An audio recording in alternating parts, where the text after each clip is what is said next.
ان لوگوں کے اچھے سلوک کی وجہ سے سارے گھر کے ملازمین ان کی عزت کرتے، اور کئی بار تو ایسا بھی ہوا کہ ان میں سے جب کسی کو کسی کے دوسرے گھر سے اچھی تنخواہ کی پیشکش ہوئی تو انہوں نے انکار کیا۔ وہ اس گھر کو چھوڑ کر کسی اور گھر میں جانے کا تصور بھی نہیں کرتے تھے۔ اور یہ بات سچ بھی تھی کہ ثنا کے والدین نے انہیں ہمیشہ گھر کے فرد کی طرح سمجھا، اور ہر خوشی کے موقع پر، عید یا تہوار پر انہیں نئے کپڑے دینے کے ساتھ ساتھ نئے جوتے بھی خرید کر دیے تھے۔ اس کے ساتھ ساتھ عیدی کی صورت میں نقد روپے بھی انہیں دے کر اپنی خوشیوں میں شریک کرتے تھے۔ سیکنڈ ایئر کے امتحانات سر پر تھے، چونکہ ابھی ان کے شروع ہونے میں ایک مہینہ تھا، لیکن وہ جانتی تھی کہ ایسے موقع پر دنوں کو پڑ لگ جاتے ہیں اور پتہ ہی نہیں چلتا کہ کیسے گزر جاتے ہیں۔ اس لیے وہ ابھی سے ہی امتحانات کی تیاری میں لگ گئے۔ کالج سے واپسی پر یونیفارم تبدیل کرنے کے بعد وہ کھانا کھاتی اور پھر کچھ دیر آرام کرنے کے بعد کالج کا کام لے کر بیٹھ جاتی۔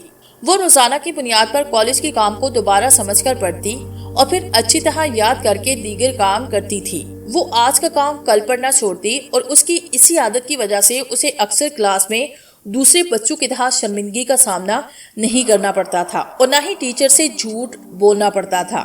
آج بھی حسب معمول اس نے روزانہ کی طرح تمام کام سے فراغت حاصل کرنے کے بعد اپنی کتابیں الماری میں رکھ کر دوسرے دن کالج میں کیے جانے والے کاموں کی لسٹ اپنے رائٹنگ ٹیبل پہ رکھی، جو اس نے صبح کالج آتے ہوئے لے جانے کے ارادے سے رکھی تھی۔ دوسری صبح کالج کے لیے نکلتے وقت اس نے وہی لسٹ اٹھا کر اپنی یونیفارم کی جیب میں رکھی اور ڈرائیور کے ساتھ کالج پہنچ گئی۔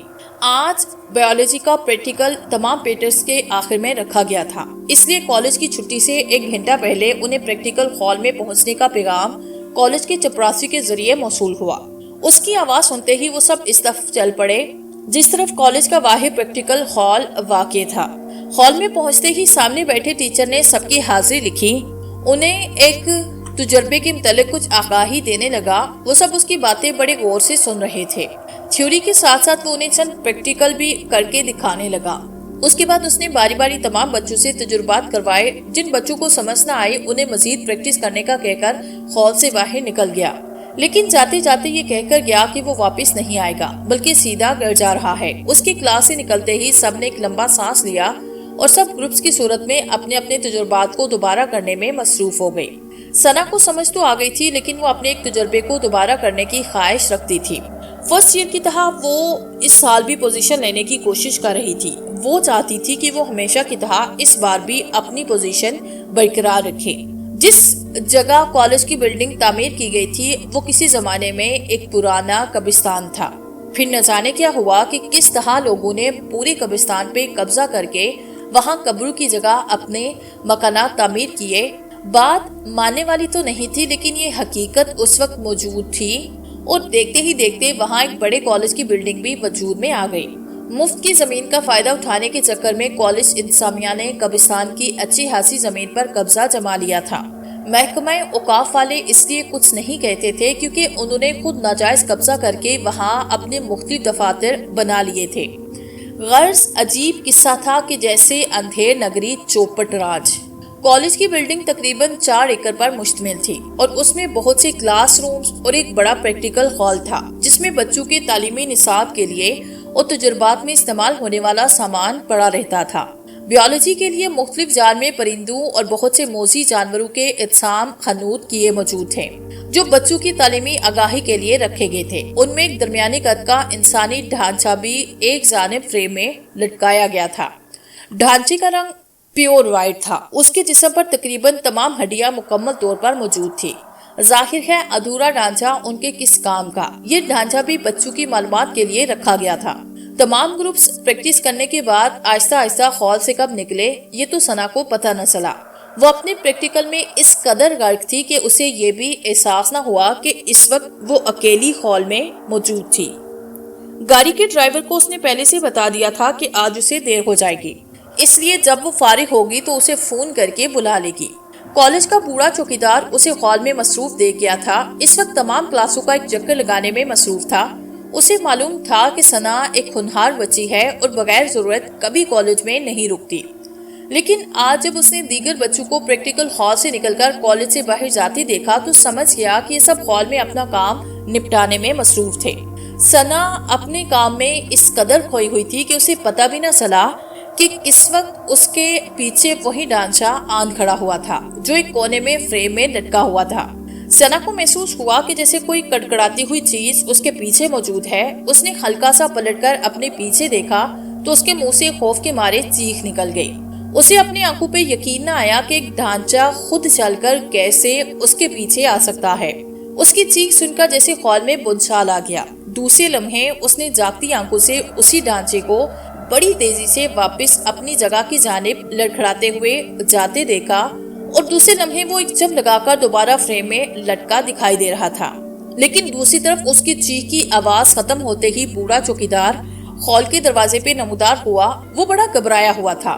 اس نے اوپر سے ہی ہال کی طرف سے آنے والی چیخ کو سنا اور تیزی سے بھاگتا ہوا نیچے پہنچ گیا تھا۔ ثنا اس کے سامنے تھی، لیکن اس کے چہرے پر ہوائیاں اڑ رہی تھیں۔ خوف سے اس کا رنگ پیلا ہو رہا تھا۔ اس کی حالت بتا رہی تھی کہ اس نے کوئی بہت ہی انہونی یا ڈراؤنی شے دیکھ لی ہو۔ کیا ہوا ثنا بیٹا، تم ٹھیک تو ہو؟ چوکیدار نے اس کے نزدیک پہنچ کر پوچھا اور ساتھ ہی دائیں بائیں سے اس کے کندھے کو ہلایا۔ وہ چونکہ پرانا چوکیدار تھا، اس لیے کالج کے ہر بچے کے نام سے بخوبی واقف تھا۔ وہ بابا، وہ ڈانچہ ابھی کچھ دیر پہلے میرے پیچھے کھڑا تھا۔ ثنا نے خوفزدہ نظروں سے اس طرف اشارہ کرتے ہوئے اسے بتایا، جہاں دور سے ہی وہی منحوس ڈانچہ فریم میں اپنی جگہ یوں لٹکا تھا جیسے کبھی اسے وہاں سے ہلایا تک نہ گیا ہو۔ یہ کیا کہہ رہی ہو بیٹا تم؟ وہ تو ایک بے جان اور بے ضرر ڈانچہ ہے جو بہت عرصے سے اسی جگہ موجود ہے، اور کئی بار تو میں کسی مجبوری کی وجہ سے اس ہال میں بھی سویا ہوں، لیکن مجھے تو کبھی ایسا نہیں لگا کہ اس ڈانچے نے اپنی جگہ تبدیل کی ہو۔ چوکیدار نے لمبی تمہید باندھتے ہوئے اسے جواب دیا، لیکن بابا میں قسم سے کہہ رہی ہوں کہ ابھی تھوڑی دیر پہلے وہ میرے بالکل نزدیک کھڑا تھا اور میرے چیخنے پر وہ لڑکھڑاتا ہوا واپس اپنی جگہ پر جا کر لٹک گیا۔ ثنا نے تھوک نگلتے ہوئے اپنی سچائی کا یقین دلایا۔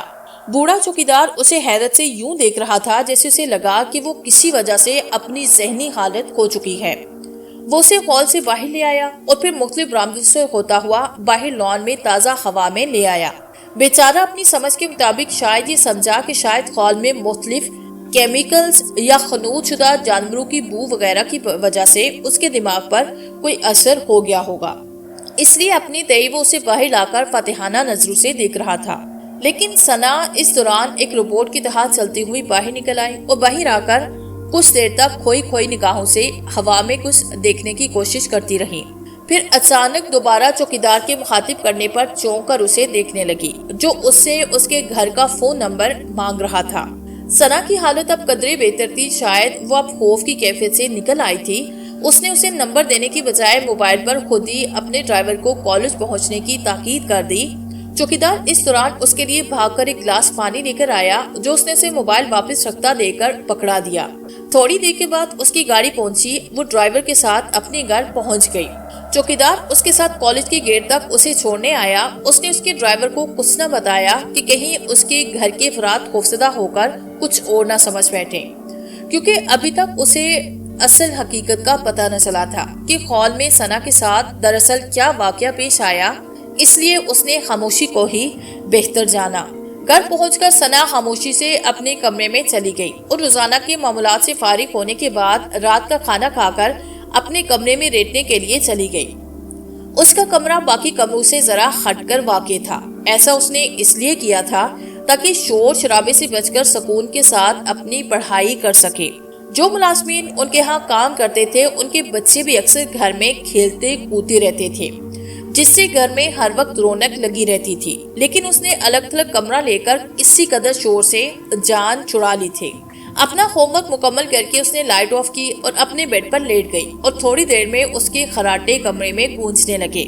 رات کا نہ جانے کون سا پہر ہوگا کہ اسے یوں محسوس ہوا جیسے کوئی اس کے بالوں میں اپنا ہاتھ پھیر رہا ہو، اس کے بکھرے بالوں کو سنوارنے کی کوشش کر رہا ہو۔ لیکن اس کے ساتھ ساتھ اسے ایسا کیوں محسوس ہونے لگا جیسے جو انگلیاں اس کے بالوں میں گردش کر رہی تھی ان میں سختی آتی جا رہی تھی، اور پھر تکلیف اس قدر بڑھی کہ اس نے گھبرا کے اپنی پوری آنکھیں کھولی۔ اف خدایا، یہ کیا تھا؟ اس کے بالکل سامنے وہی منحوس ڈھانچہ اس کے جسم پہ آدھا جھکا ہوا اپنے استحوانی ہاتھ کی انگلیوں سے اس کے چہرے سے بال ہٹانے میں مصروف تھا۔ اس کا انداز ایسا تھا جیسے کوئی عاشق اپنے بہت ہی عزیز محبوب کے چہرے سے اس کی زلفوں کو ہٹانے کی کوشش کر رہا ہو۔ حیرت کی بات یہ تھی کہ اس کا جبڑا بھی یوں ہل رہا تھا جیسے وہ ساتھ ساتھ کچھ کہنے کی کوشش بھی کر رہا ہو۔ ثنا آنکھیں کھولے کچھ لمحوں تک لاشعوری کیفیت میں لیٹی رہی، اور پھر جیسے ہی اس کے شعور نے اصل حقیقت دکھائی، اس کی چیخ سے کمرہ گونج اٹھا۔ رات کا پہر، ایک بند کمرہ اور پھر ایک زوردار چیخ گھر میں بھونچال لانے کے لیے کافی تھی۔ اس کی چیخ کی آواز ابھی کمرے میں گونج ہی رہی تھی کہ اس کی امی اور ابو بھاگتے ہوئے کمرے کے سامنے پہنچے اور زور زور سے دروازہ کھٹکھٹانے لگے۔ اندر کمرے سے ثنا کے چیخنے کی آوازیں مسلسل آ رہی تھی، باہر سے مسلسل دروازہ پیٹنے کی آوازیں بڑھتی جا رہی تھی، اور پھر اس شور سے گھر کے تمام نوکر ثنا کے کمرے کے سامنے اکٹھے ہو گئے۔ کچھ دیر تک دروازہ نہ کھلنے پر باہر سے دروازہ توڑ دیا گیا، اور یہ دیکھ کر اس کے والدین کی حالت غیر ہو گئی کہ کمرے میں موجود بیلٹ الٹا پڑا تھا، ہر چیز اپنی جگہ پر موجود نہ تھی۔ ثنا کمرے کے وسط میں ایسی حالت میں پڑی تھی جیسے کسی نے زمین پر پٹک دیا ہو۔ ایک کونے میں ایک ہڈی موجود تھی جو دیکھنے میں ایک انسانی ہاتھ کی چھوٹی انگلی کی لگ رہی تھی۔ انہوں نے ثنا کو جلدی سے بیڈ پہ لٹایا، اس کے منہ پہ پانی کے چھینٹے مارے تو اس نے آنکھیں کھول دی، لیکن دوسرے ہی لمحے اس کے منہ سے دوبارہ چیخیں نکلنے لگی۔ وہ ابھی تک اسی کیفیت میں موجود تھی جو اس پر طاری ہو چکی تھی۔ وہاں موجود سب لوگ اس کی یہ حالت دیکھ کر پریشان ہو گئے تھے۔ ان کی سمجھ میں نہیں آ رہا تھا کہ شام کو تو بالکل ٹھیک تھی، پھر اس وقت اس کے ساتھ ایسا کیوں ہوا۔ ثنا کے ابو نے اس کی حالت دیکھ کر اپنے ایک دوست ڈاکٹر کو فون کیا، اور کچھ ہی دیر میں وہ اس وقت کمرے میں موجود ثنا کو انجیکشن دے چکا تھا۔ اس نے اس کی حالت دیکھ کر یہ بتایا کہ اس نے رات کو شاید کوئی ڈراؤنا خواب دیکھ لیا تھا، اور شاید اس کا اثر اس وقت اس کے دماغ پر ہو گیا ہے، اس لیے کچھ دیر آرام کرے گی تو بالکل ٹھیک ہو جائے گی، اور اس وقت نیند کا انجیکشن دینے سے یہ رات بھر آرام سے سوتی رہے گی، اور انشاءاللہ صبح بالکل ٹھیک کالج آئے گی۔ یہ کہہ کر ڈاکٹر اجازت لے کر واپس چلا گیا۔ وہ رات ثنا کے امی ابو نے اس کے کمرے میں گزاری، لیکن رات بھر وہ سکون سے سوئی رہی۔ دوسرے دن اس کی طبیعت کافی بہتر تھی، لیکن وہ کالج نہیں گئی اور دن بھر اپنے کام میں آرام کرتی رہی۔ اس دوران اس کی امی اس کے ساتھ موجود تھی۔ وہ اس سے رات پیش آنے والے واقعے کے متعلق پوچھ چکی تھی، لیکن ثنا نے جو کچھ بتایا اسے سن کر انہیں یہی لگا کہ ڈاکٹرز نے سچ کہا تھا کہ اس نے رات کو سوتے میں کوئی ڈراؤنا خواب دیکھا ہوگا، اس لیے ڈر گئی ہوگی۔ لیکن اس کے اپنے دل میں ایک خلش سی تھی کہ کمرے کے کونے میں موجود جو انسانی انگلی کی ہڈی انہیں ملی تھی، اس کا کیا بید ہے۔ یہ بات انہوں نے ڈاکٹر سے بھی چھپائی تھی، کیونکہ یہ بچی کا معاملہ تھا۔ وہ نہیں چاہتے تھے کہ یہ بات پورے محلے میں پھیل جائے کہ ان کی بیٹی کے ساتھ ایسا کوئی عجیب و غریب واقعہ پیش آ چکا ہے، جس کے نتیجے میں ان کی بیٹی کو کالج اور محلے میں کسی قسم کی پریشانی کا سامنا کرنا پڑے۔ اس لیے وہ خاموشی سے اس بات کو دبا چکے تھے۔ دن گزرتے رہے، ثنا اب پہلے سے بہتر تھی اور کالج جانے لگی تھی، لیکن وہ پوری کوشش کرتی تھی کہ پریکٹیکل ہال میں کبھی بھی تنہا نہ جائے۔ وہ گروپس کے ساتھ ہی ہال میں جاتی۔ چوکیدار بھی اس بات کو بھول چکا تھا، اس نے بھی کسی سے اس بات کا تذکرہ نہیں کیا تھا۔ سیکنڈ ایئر کے امتحان کی ڈیٹ آئی، اس لیے کام بڑھ گیا۔ ثنا کو کافی دیر تک راتوں کو جا کر تیاری کرنی پڑ رہی تھی، لیکن اس کے لیے اس نے اپنی امی کو اپنے کمرے میں سلانے کے لیے انتظام کیا تھا۔ وہ رائٹنگ ٹیبل پر بیٹھی پڑھتی رہتی، اس کی امی رات کے کچھ وقت تک جاگتی رہتی، پھر دن بھر کے کاموں اور گھر کی دیکھ بھال میں تھک جانے کی وجہ سے سو جاتی۔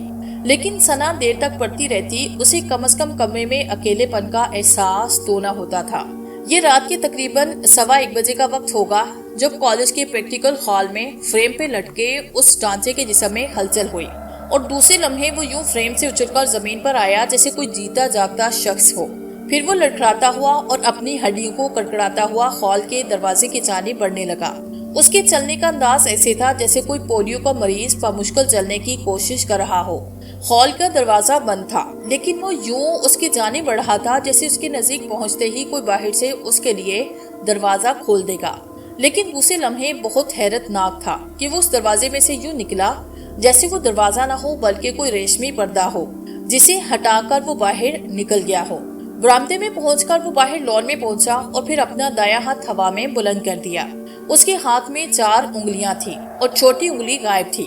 ہوا میں ہاتھ بلند ہوتے ہی جیسے اس کا جسم اوپر اٹھنا شروع ہوا اور پھر ایک حد تک پہنچ کر فضا میں پرواز کرنے لگا۔ انسانی نگاہوں سے زیادہ بلندی پر ہونے کی وجہ سے وہ زمین پر موجود دوسرے لوگوں کی نظروں سے محفوظ تھا، اور ویسے بھی اس وقت رات کا 1:15 بج رہا تھا اور کسی کو کیا ضرورت پڑی تھی کہ وہ بغور آسمان کی جانب دیکھ کر اپنا وقت ضائع کرتا۔ ویسے بھی رات کے وقت ہر کوئی آرام کرنے کی غرض سے نیند میں کھویا ہوتا ہے۔ ڈانچہ فضا میں پرواز کرتا تیزی سے ایک جانب اڑتا جا رہا تھا۔ اس کی رفتار درمیانی تھی۔ اس فضا میں وہ اپنے دونوں ہاتھوں کو یوں چلا رہا تھا جیسے ماہی گیر اپنی کشتی کو چپو کی مدد سے پانی پر دھکیلتے ہیں۔ اس وقت اگر کوئی انسانی آنکھ یہ منظر دیکھتی تو شاید ڈر کے مارے اس کا سانس رک جاتا۔ بڑا ہی ڈراؤنا اور خوفزدہ کر دینے والا منظر تھا۔ رات کے پہر سفید رنگ کا ایک انسانی ڈھانچہ فضا میں تیرتا ہوا جا رہا تھا۔ یہ منظر دیکھ کر اچھا بھلا انسان بھی خوفزدہ ہو سکتا تھا، لیکن رات کی تاریکی میں لوگ ایسا منظر دیکھنے سے محروم رہ گئے تھے۔ ڈانچہ تیزی سے تیرتا ہوا اس طرف بڑھنے لگا جس طرف ثنا کا گھر تھا۔ اف میرے خدایا، یہ کیا تھا؟ وہ ڈانچہ سیدھا ثنا کے گھر ان کے دالان میں اترا۔ گھر میں کوئی کتا وغیرہ نہیں تھا، ورنہ شاید وہ اس کی موجودگی سب پر آشکار کر چکا ہوتا۔ تمام ملازمین اپنے اپنے کوارٹرز میں آرام کر رہے تھے اور ثنا کے ابو بھی اپنے کمرے میں تنہا سوئے تھے، کیونکہ ثنا کی امی اس کے کمرے میں لیٹی ہوئی تھی۔ ڈانچہ زمین پہ لڑکھڑاتے ہوئے اس طرف بڑھنے لگا جس طرف ثنا کا کمرہ موجود تھا۔ اس کا انداز ایسے تھا جیسے وہ پہلے بھی اس کے کمرے کی طرف جا چکا ہو۔ رات کے 1:45 بج چکے تھے۔ ثنا کو اب نیند آنے لگی تھی۔ اس نے تمام کتابوں کو ایک اچھی جگہ ترتیب سے رکھا اور پھر لیٹنے کے لیے اپنی امی کے ساتھ بیڈ پر جا کر لیٹ گئی۔ اس کی امی گہری نیند میں ہراٹے لے رہی تھی۔ ثنا کو بھی اپنی آنکھیں بوجھل محسوس ہونے لگی اور دوسرے لمحے وہ بھی نیند کی وادیوں میں کھو چکی تھی۔ نہ جانے رات کے کس پہر اس کی آنکھ کھلی تو اسے پیاس محسوس ہوئی۔ اس نے ساتھ رکھی تپائی پہ پانی کے جگ کو دیکھا تو وہ خالی تھا۔ شاید اس کی امی کو جھگ بھرنا یاد نہیں رہا تھا۔ پیاس سے اس کا حلق خشک ہو رہا تھا۔ اس نے اپنی امی کو اٹھانا مناسب نہ سمجھا اور خود جگ اٹھا کر کچن کی جانب بڑھ گئی۔ کمرے سے باہر نکل کر اسے کچھ خوف محسوس ہوا، جیسے کوئی اسے اپنی آنکھوں سے گھور رہا ہو، لیکن دور دور تک کوئی بھی موجود نہیں تھا۔ اس لیے وہ جگہ ہاتھ میں لیے کچن کے اندر داخل ہو گئی۔ کچن کی ایک کھڑکی کے باہر دالان کی جانب کھلتی تھی۔ اسے اچانک ایسے لگا جیسے کوئی ایک دم کھڑکی کے پاس سے گزرا ہو۔ صرف سفید رنگ کی ہلکی سی جھلک محسوس ہوئی تھی۔ اس نے جلدی سے جگ رکھ کر کھڑکی سے باہر جھانکا تو دور تک کچھ دکھائی نہ دیا۔ اس نے اپنا وہم سمجھتے ہوئے سر کو جھٹکا اور دوبارہ جگ اٹھانے ہی لگی تھی کہ جیسے کسی نے اسے اس کے نام سے پکارا تھا۔ ایسے لگا جیسے کوئی بڑے پیار سے اس کا نام لے کر پکار رہا ہو۔ گو کہ آواز بڑی ہلکی تھی، لیکن ایسے لگتا تھا جیسے آواز جھنکار والے اسپیکر سے آ رہی ہو۔ اس میں ایک ہلکی سی گونج تھی۔ وہ حیران ہو کر بڑے غور سے اس آواز کو سننے لگی جو باہر کھڑکی کی طرف سے سنائی دے رہی تھی۔ اس نے ہاتھ سے ہلکا سا کھڑکی کا دروازہ کھول کر باہر جھانکنا چاہا تو دوسرے لمحے بڑے زور سے کھڑکی کا پٹ بند ہوا اور وہ اچھل کر گرتے گرتے بچی۔ وہ کچن سے باہر نکلنے کے لیے دروازے کی جانب بھاگی، لیکن وہ پتہ نہیں کس وقت بند ہو چکا تھا۔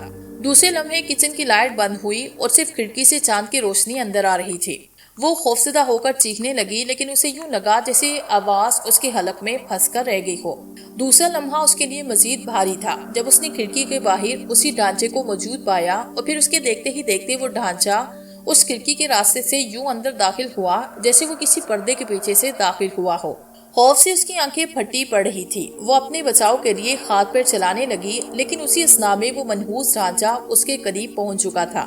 دوسرے لمحے اس ڈھانچے نے اسے بڑی مضبوطی سے دبوچا اور اس کی کمر کے ارد گرد اپنا استحوانی ہاتھ لپیٹ لیا۔